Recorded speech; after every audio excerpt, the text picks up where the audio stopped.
Hello everybody and welcome back to another Airline 320 video. Today we're going to be taking a look at everybody's favourite airline, Ryanair. Yes, Ryanair. It's very fascinating of a story how Ryanair came from this little Irish carrier to being one of the biggest airlines in the world and the biggest airline in Europe. Before we begin, just chuck a little like and subscribe. It takes like a couple seconds, please. And yep, let's just get straight into it. So Ryanair, where do we begin? They are, as I said, Europe's largest airline and one of the biggest low-cost carriers in the world. They were founded in 1984 by Irish businessman Tony Ryan. Very creative name there, Ryanair.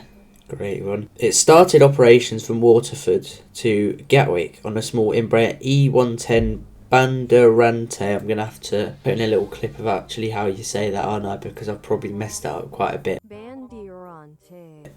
Anyway, the airline was struggling, so Tony Ryan brought in a certain Michael O'Leary, who was originally just an advisor and the accountant for Tony Ryan. However, he was very influential and basically just took over the airline pretty much. He completely transformed it. Seeking to take inspiration from another successful airline, he studied the business model of Southwest Airlines in USA, who were at the time already, quite a big airline, flying 737s, a couple 727s, and just having a great time.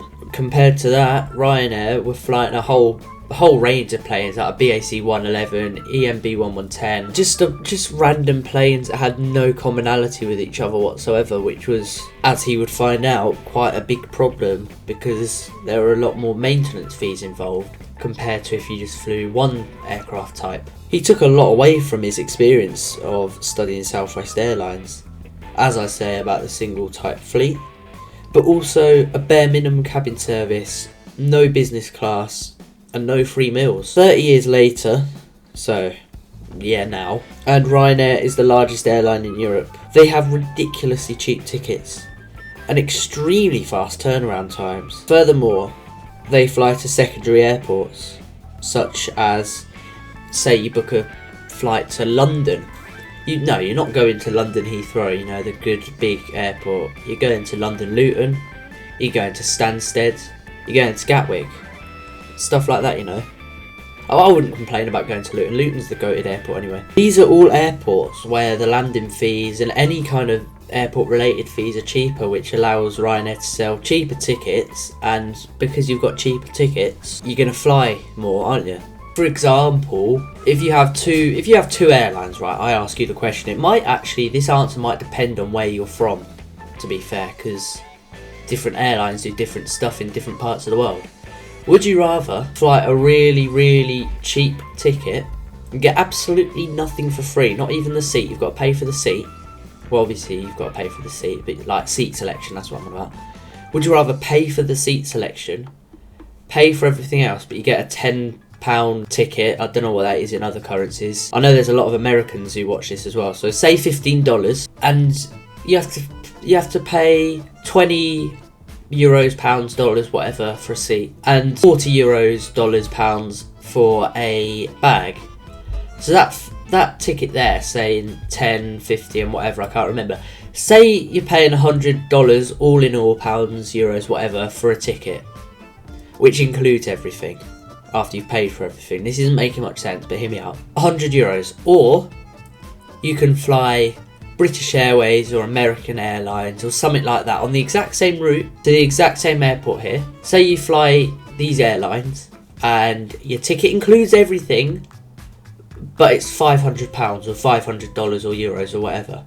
You're going to choose the Ryanair one, even if, yes, the seats are not that comfortable, but to be honest, if you get a 737-800 with the new Ryanair cabin, it's so comfortable. I mean, the legroom's mad because you've got the cabin basically that should be in a 737 MAX, so high density cabin, but still with the same amount of seats as a 737-800, which results in a lot more legroom. That's just a Ryanair hack for you here. I mean, it's not a terrible airline. It's not a bad experience flying with Ryanair, Yeah, as I say, with like all the not including all the prices and stuff, most of Ryanair doesn't really come from the ticket itself. They don't make much from the seat tickets at all, but the bag fees, the food, all of that, you know. Michael O'Leary's business model is very aggressive, but to be fair to him, it is very passenger orientated. He doesn't want all the money in the world for himself. He said that he'd just donate it to charity. I'll put a little clip of that in now. Did you really want to charge to use toilets on Ryanair planes? Yes or no? Yes, but not because I want the money. We'll give the money away to charity. I want to get rid of we have 3 toilets. If I can get rid of the 2 toilets at the back of the planes, I can add 6 extra seats. With 6 extra seats, I can lower everybody's airfare by another 5% all year round. He wants to make the flight tickets as cheap as possible to give everyone the opportunities to fly and see all these places. So I say Michael O'Leary. He's the GOAT. So what have we learned? Ryanair wouldn't be a thing if it wasn't for Southwest Airlines.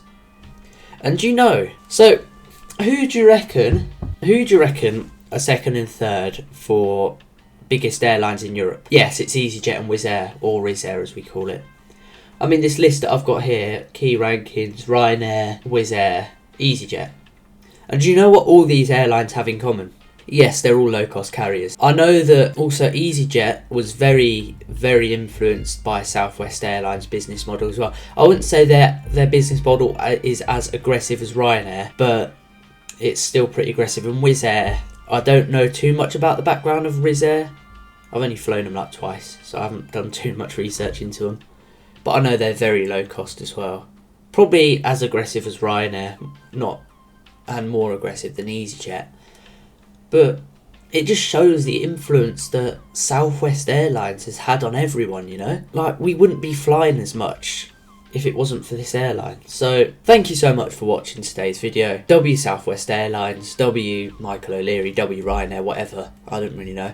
Thank you for watching, and I will see you in the next one. Bye for now.